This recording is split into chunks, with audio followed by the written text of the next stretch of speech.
Hi, everyone. Welcome to Source Snack Break. I'm Ren with Source. Today is Thursday, August 13th, and we're continuing our series of amazing manufacturers who have donated materials for our cool flagship new library here in Portland. Before we get started, I'll explain a couple things about the webinar tool. You're all muted automatically, but you do have access to that live chat there on the right. So feel free to pop in your favorite emoji or ask us questions. We'll be sure to answer any that you have, so bring it on. We love it. We're also going to send you a recording after the presentation is over. So if you have any questions or want to send it to a friend, you can do that. Today's guest is our friend Jenna with Designtex. We're talking about something super cool, Casper Cloaking Technology, which makes me feel very fancy when I say it. But before we get started, hey Jenna, how are you? I'm great. I'm in this little white room. I know it looks like not a lot of stuff happening, but it's the only clean part of my house. So you're not being held hostage. And I showered for you guys today, so there's that too. I'm feeling good. Yeah, but you can assure us that you're not being held hostage. I'm not. I'm happy and healthy and well, and actually this is kind of calming to me. I love it. Awesome. So we're going to talk about Casper Cloaking. Let's just dig right into it because it's a super cool product. What can you tell us about it? Like, how new is it? Like, what is this? Yeah, so Casper's been around for a while. I've been the Designtex rep for 3 years, and it's been around since I was a rep, have been a rep. And so we're continuing to develop it. And so I would say right now it's super fine-tuned. We have tons of resources and lots of installs. And so it's not new in a way that you have to worry about oh my gosh, is it okay to install? So it's dialed in. So basically, Casper Cloaking Technology is a technology film. A lot of people refer to it as an architectural film. It's so much more than that. And so I like to refer to it as a technology film. And essentially what it is great for is allowing for those rooms that you want to, like conference rooms, meeting rooms, and team rooms where there might be a monitor. Well, you only want to use this with a monitor. It's the whole point. Sorry, let me back up. Basically, where you want to have transparency. So what you're seeing here in this image is a glass conference room where there's likely a monitor behind it, and then the graphic layer with sort of a banding that's a little bit tinted. And so that's the Casper. It basically obscures the light that's emitted by large-scale LEDs and allows for transparency, but also for some privacy. So you can't see what's on the screen, but you can tell that there are people in there, that they're collaborating. You don't have to worry about having, screens or other types of apparatus to create privacy. It's already there and integrated into the design of the room. So it's super awesome.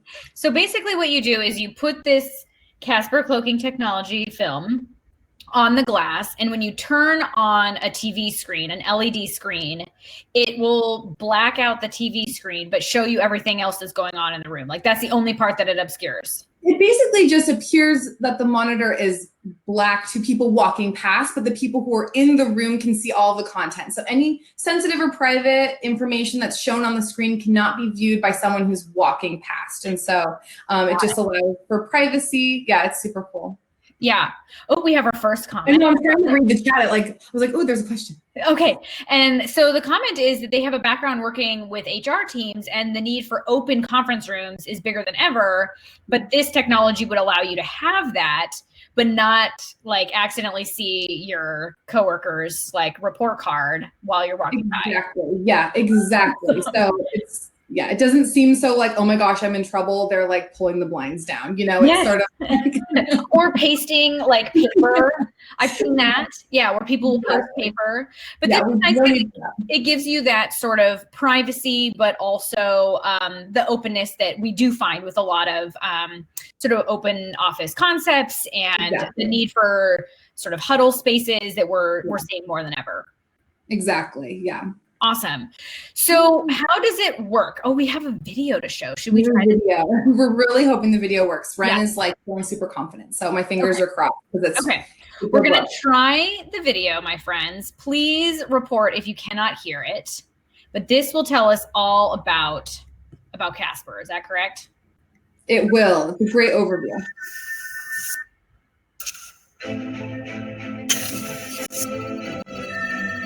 Okay, well, it starts with a Starfleet commander, so I'm in.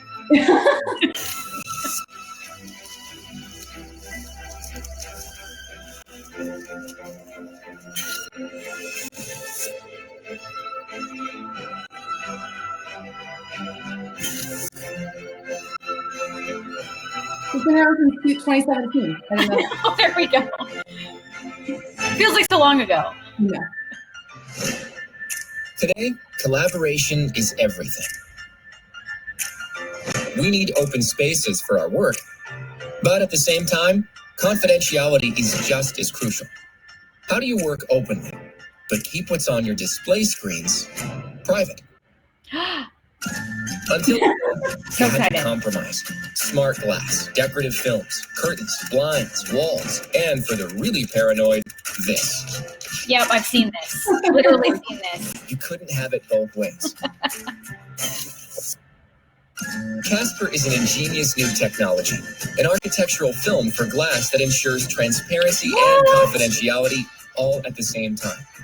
It's the cloaking technology the modern workspace has been waiting for, obscuring only the light transmitted by large LED displays. Anyone looking into the room from the outside sees just a black screen. But at the same time, total transparency is still maintained. You've got to see it to believe it. How does it work? Physics, science, and a little bit of this. I was gonna say magic. And once you have an inside glass surface, you can choose a decorative pattern to customize the outside surface. You want options? You got options. Casper Cloaking Technology. Transparency and confidentiality, both at the same time. That is awesome. And it worked. I'm so happy. I love that. Sorry, I've got to go back to, here we go, to our slides. And I love that it talks about this, it involves a little bit of rocket science, which is great. Which is what it feels like as a designer. Like, it does seem kind of magical. But I like that it brought up the fact that you can pick a pattern for the outside, because then it doesn't just look like you have a band running across. So what should designers do when it comes to specifying Casper Cloaking? Before we continue with that thought, we have another question. Awesome, designers. How does it perform in non-daylight, like in the dark? It's not impacted by daylight at all. So if you just have like regular lighting that's in your space and it's, dark outside, it's nighttime, it's not going to do anything to the screen. Does that answer the question? Mm-hmm. Awesome.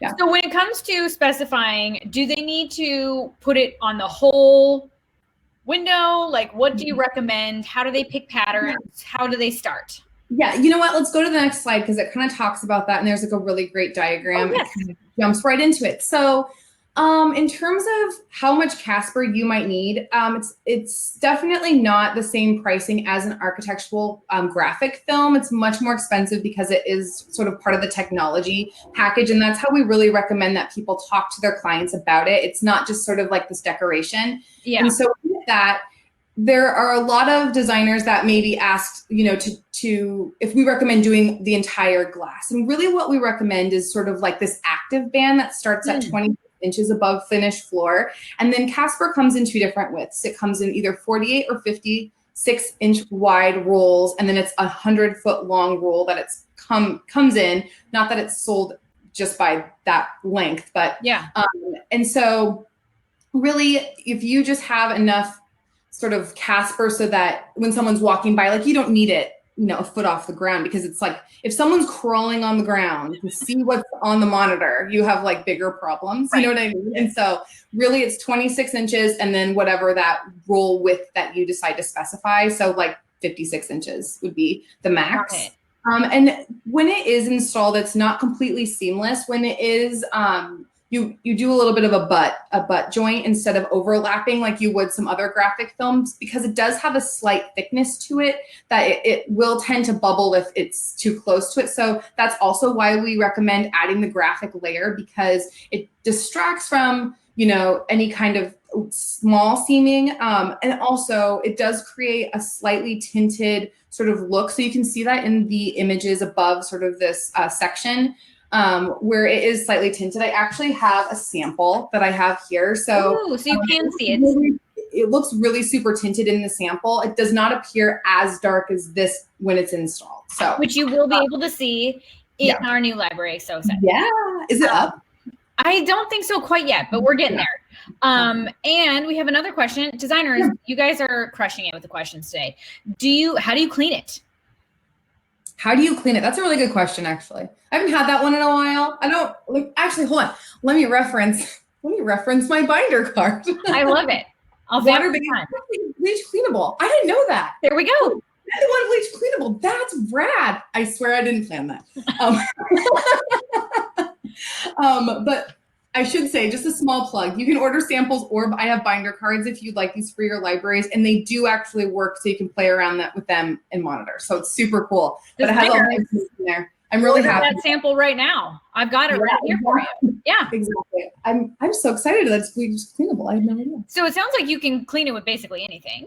Yes. Yeah. So when it comes to picking out a pattern, do you have a bunch of pre-made patterns? Are there like a density of pattern that you recommend? Can designers come up with custom patterns? Like what's the recommendation there?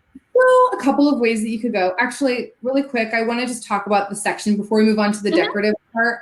So I think that I mentioned this, but what you're seeing in this section is that you have the small meeting room where the people are sitting, and then what they're seeing on the screen is what you would see, on whatever they're looking at. And then the Casper is installed to the inside face of whatever meeting room, in whatever room that you're trying to cloak the monitor. Because if you have glass, if you put it on the exterior face of the conference room, let's say, we can't control for what is happening with the glass if it's obscuring some of the light that's coming off of the LED. So it's really important to make sure that it's on the inside face, and then that's where the graphic layer comes in. It would then be installed on the other side of the glass partition. And so we have standard glass patterns, that architectural glass film, that are graphic already available to you.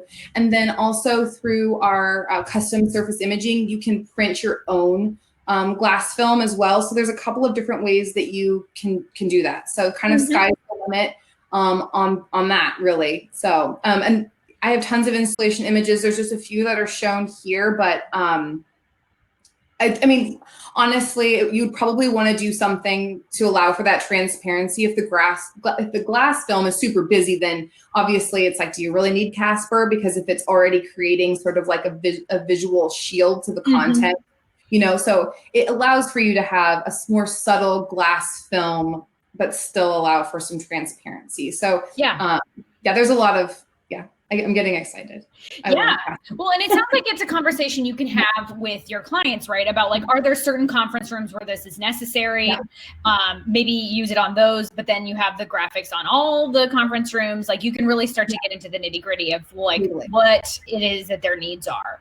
And you could totally tie it together, really easily. Like you said, it could be like on every single team huddle room. Maybe there aren't monitors, but there's glass film, and it's a great way to kind of create like a seamless design. And great. So it says max. We have another question. Max width between seams. The last slide said 100 feet long.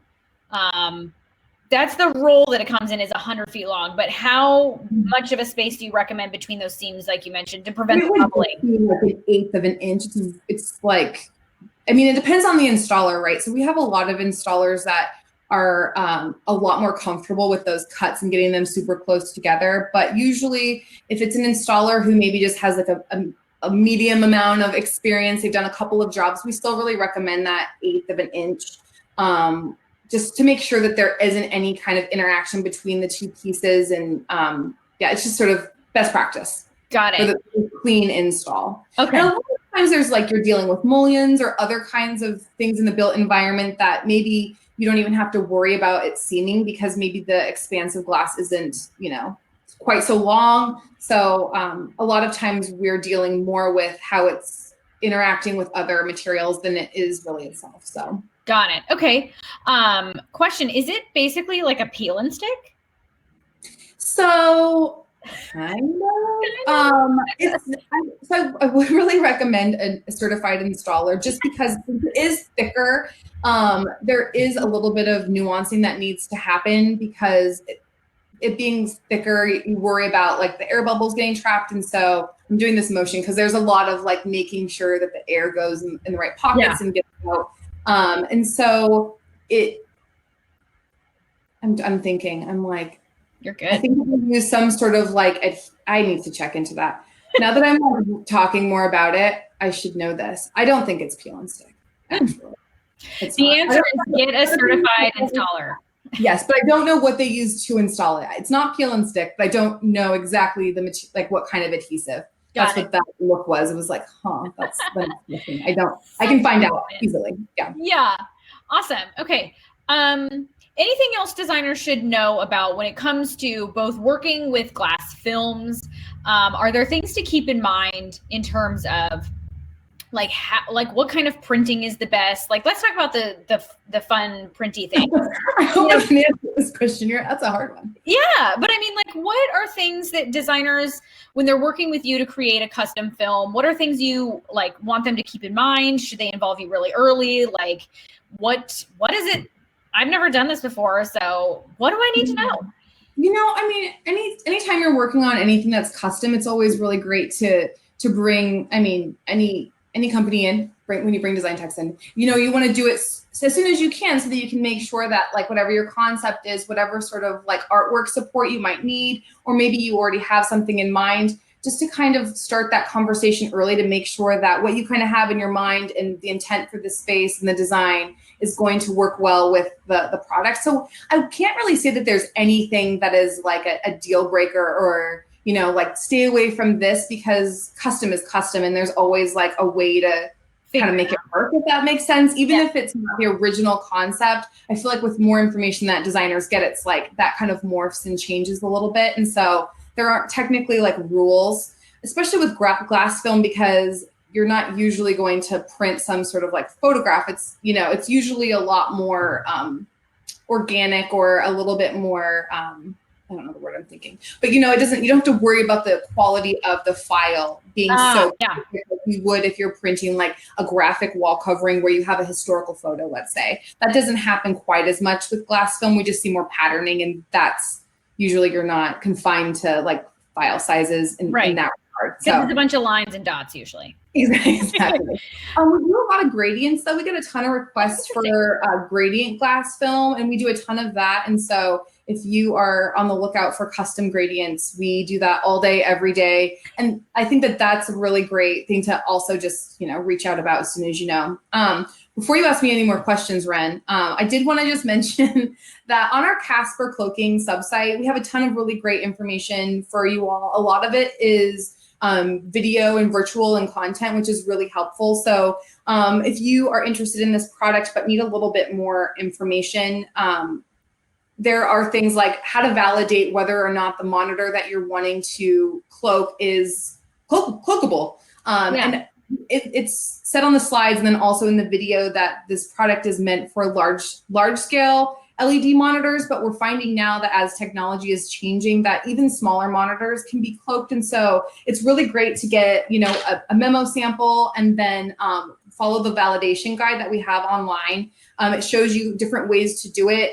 You're really meant to sort of orient it a specific way to make sure, but in some cases, some monitors, you might see a tiny bit and the screen isn't completely black, but most of the information is obscured. So there are some very specific things that happen based on monitor brand. And so that resource page has things like that. It also has just how to talk to clients. So there's some great videos to share with potential clients that, introducing something like this is kind of, difficult if you haven't done it 1,000 times. And so it's easy to kind of stumble over it. So we have marketing material that is client facing and easy for you to share and very detailed, but short in nature. So Awesome. Yes. We have another question. Is there a cost difference between prints or no pattern? Okay. I wrote this down because, I knew this question was going to come up. So the Casper cloaking film itself, it ranges, and I have installation prices. So it usually is between $150 and $250 installed per linear foot. We see a really great variation in the cost of installation from installer to installer. So that is like a really crazy range, and I really apologize. And then the graphic film is only $40 a linear foot installed. And so you can see how it's talking about this as a technology is really important, because if you're putting it next to, like, you could have Casper or graphic film, they're not the same. They're doing different things. And so, Having that conversation. Yeah, I totally get that. Yeah. And when it comes to creating a custom pattern, does that increase the price of a film? So the cost of printing, well, yes, mostly because there's a minimum. So Okay. it's about a 250 linear foot minimum for custom. Not to say that we couldn't custom print something, but if you had a smaller job, it would just make like the price go up. So our customs are about $9.95 a square foot for, I'm pretty sure, I'm 90% sure on that pricing. Yeah. But right in that kind of range. And then with that minimum, if you didn't meet it, it would just bump the cost up. So you could still print small jobs, but it's just a little bit less, cost effective that way. Great. Well, designers, you can get some samples immediately if you would like from our site. You can also register for another snack break by smashing that register now button. We have a whole lineup for next week that I'm super excited about, including Sankofa Lumber, which is a local maker here. We've got Corian, we've got Tile. It's going to be a pretty fun week, so definitely check it out. In the meantime, Jenna, it's always great to chat with you about these things. I feel like last time we did a super technical thing, and this time we did a super technical thing, and I'm really into it. I'm really into it. I want to just share fabric next time. Next time we'll talk about pretty things. It'll be great. Yeah, awesome. Thank you so much for having me. Thank you. We'll see you later. Thanks, designers. Bye. Bye.